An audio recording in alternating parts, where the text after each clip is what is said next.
আশা করি সকলে সুস্থ আছেন এবং ভালো আছেন। শুরু করলাম তৃতীয় পর্ব। আপনারা দেখতে থাকুন। নমস্কার বন্ধুরা, চলে আসলাম আবার একটা নতুন ভিডিও নিয়ে। ন্যাচারাল প্ল্যান্টস অ্যান্ড অ্যানিমেল চ্যানেলে আর একবার স্বাগত জানিয়ে আজকের দিনটা সুন্দরবনের ভিডিওটা এখান থেকে শুরু করছি। তো আমরা এখন সকালবেলা, এখন 8টা বাজে, আমরা এখন চলে যাব লঞ্চে। ওই দেখা যাচ্ছে আমাদের লঞ্চ। যদিও বা লঞ্চ অনেকক্ষণ আগেই ঘাটেতে লেগেছিল, আমরা কিন্তু প্রাকৃতিক শোভাবর্ধনের দৃষ্টি আকর্ষণের জন্য উৎফুল্ল ছিলাম। কিছু মানুষজন অবশ্য আগে থেকেই উঠে পড়েছিলেন। আমার আশেপাশে পরিবেশটা দেখে এত ভালো লাগলো, আমি চতুর্দিকে না তাকিয়ে থাকতে পারলাম না। মনের মধ্যে আনন্দ হচ্ছিল যে আজকে আর বৃষ্টি হবে না।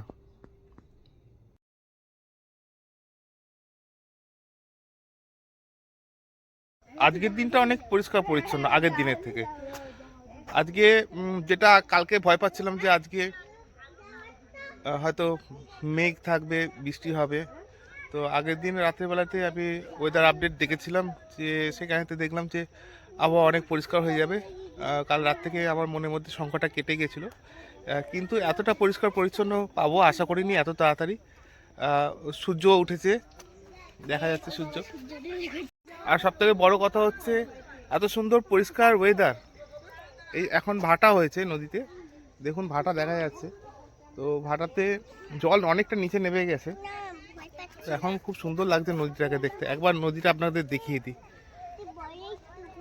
ভাটাতে যখন নৌকা চলে, আমরা যখন পূর্বমুখী হচ্ছি, সত্যি কথা বলতে গিয়ে সারাদিনের জার্নিতে এই যে সময়ের ঘাটতিটুকু হবে সেটা বুঝতেই পারিনি। সারাদিনে আমরা যে ভ্রমণটা করেছি তার যে অভিজ্ঞতা, সত্যি কথা বলতে গিয়ে এত দেরি করে আমরা যে বেরিয়েছি তার ফলটা আমাদের ভোগ করতে হয়েছিল। তা পরবর্তীতে আপনারা জানতে পারবেন কেন এটা বললাম।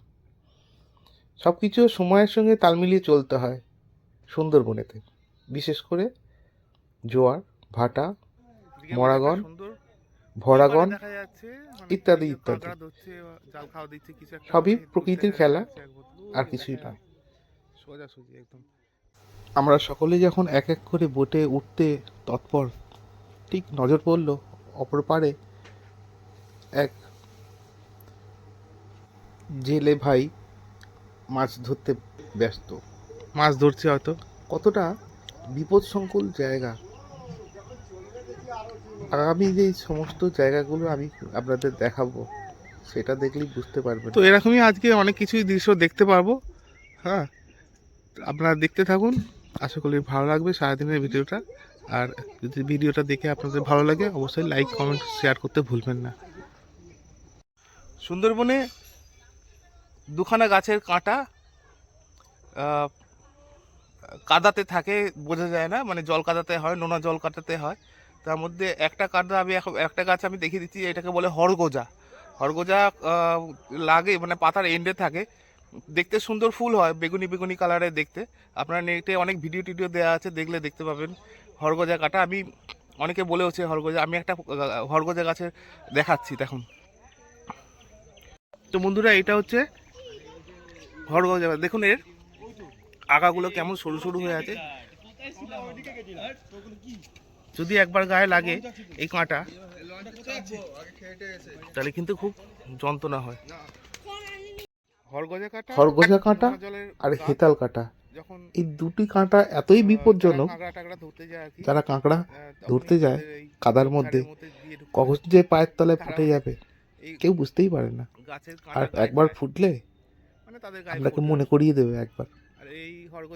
সুন্দরবনের প্রত্যেকটি পরিবেশ মোটেও মানুষের থাকবার উপযোগী নয়, তার সত্ত্বেও মানুষ তাকে সুন্দর বলে। সুন্দরবন সত্যি সুন্দর। যাই হোক, বোটের দিকে এগোনো যাক। জয় মা বনবী, জয় মা গঙ্গা।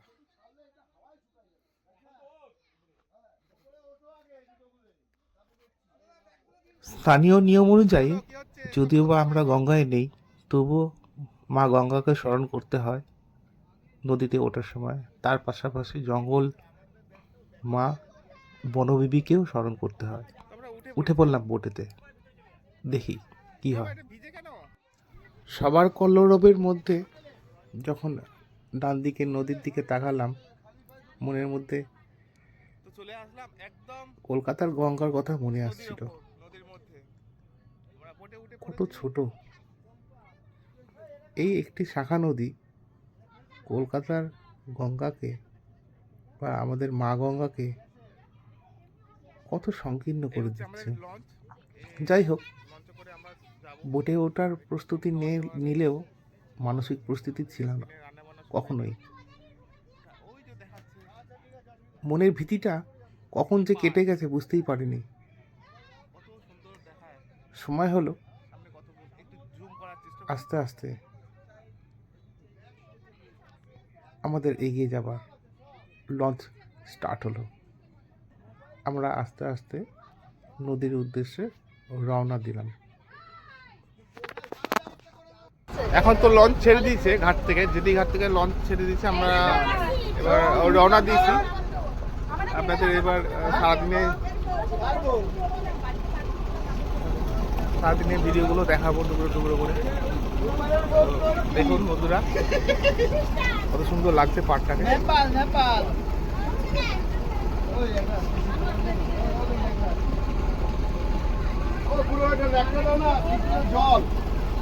প্রকৃতির পরিবেশটা এই মুহূর্তে এতই স্নিগ্ধ এবং শান্ত ছিল, বোটের চারিদিকের কোলাহল সেই স্নিগ্ধ শান্ত শীতল পরিবেশটাকে ভঙ্গ করছিল। আমার খুব খারাপ লাগছিল। আপনারা বলুন তো, এই চিৎকার চেঁচামেচি শুনলে কোনো পশু কি নিজেকে দেখা দেবে?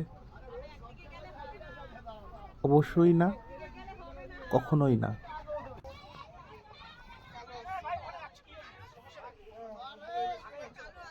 ধীরে ধীরে এগিয়ে চলার সাথে সাথে দুপার যখন স্পষ্টত দেখা যাচ্ছে, সামনাসামনির কুয়াশাচ্ছন্ন পরিবেশ আরো স্বচ্ছ এবং উজ্জ্বল হতে থাকলো। আস্তে আস্তে পূর্ব দিকের এগোতে আর একটি নদীতে এসে আমরা মিশলাম। লঞ্চের চালক একটু ডান দিকের পাড় ঘেঁষে নিল। পাড় ঘেঁষতেই চরের কাছাকাছি এসে পৌঁছালাম। নাবিক বলছে এটাই বাঘের আস্তানা, বাঘের জঙ্গল। লঞ্চে যারা যারা ছিল তাদের কোলাহল অনেক স্নিগ্ধ হলো, শান্ত হলো। চরের দিকে উন্মুখভাবে তাকিয়ে থাকলো যদি বাঘ দেখা যায়, কিন্তু লঞ্চের এই আওয়াজ, এখানে কি বাঘ নিজেকে দেখা দেয়? কখনো না। আর একটু এগিয়ে যখন নদীর মুখের দিকটা গেলাম, সেখানে দেখতে পেলাম ভোর রাতেতে ফেলে দেয়া এগুলো জাল ফেলা আছে, দাউন বড়শি, বড়শি ফেলা আছে, বড়শি অনেকগুলো ফেলা আছে, প্লাস্টিকের বোতল ভাসছে। দেখে বুঝলাম নয় এটা জাল ফেলা আছে, না হলে বড়শি ফেলা আছে।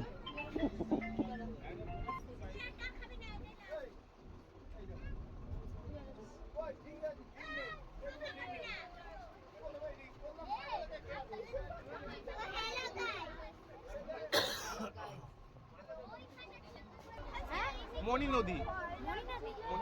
শীতকালের সিজন পর্যটনের জন্য এই স্থান এক উল্লেখযোগ্য ভূমিকা নেয়।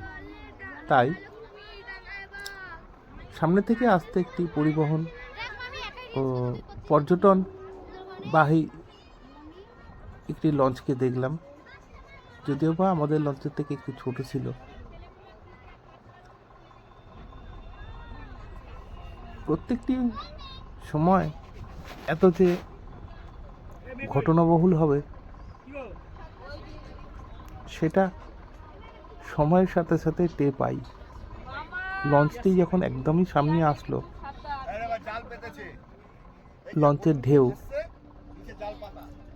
আমাদের লঞ্চটাকে নড়িয়ে দিল। স্থানীয় ভাষায় এই ঢেউকে রোলিং বলে। আর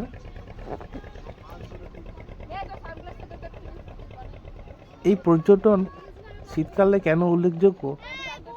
গরমকালের তুলনায় শীতকালেতে এই রোলিং অনেক কম থাকে। গরমকাল আর বর্ষাকাল সুন্দরবনে ভ্রমণের জন্য খুব বিপজ্জনক। আমরা আস্তে আস্তে এগিয়ে চললাম। এগিয়ে যেতে যেতে দিন আরও রৌদ্রোজ্জ্বল করা হতে থাকলো। তার পাশাপাশি প্রথমবারের মতন নদীর রোলিংটাও খাওয়া হলো। আজকের এই পর্যন্তই থাকলাম। ফিরছি আগামী 4র্থ পর্বে। সেখানে দেখাবো একটি সংকীর্ণ খালের মধ্যে দুপাশে জঙ্গল, বাঘের 100% একটি আখড়া, তার পাশাপাশি অনেক জন্তু জানোয়ারেরও আছে। যদিও বা কতটা জন্তু জানোয়ারকে দেখতে পেলাম সেটা আপনারাই দেখুন। সঙ্গে থাকুন, পাশে থাকুন। আর ভিডিও ভালো লাগলে অবশ্যই লাইক, শেয়ার, কমেন্ট করতে ভুলবেন না। ফিরছি খুব তাড়াতাড়ি। আজকে এই পর্যন্তই রইল।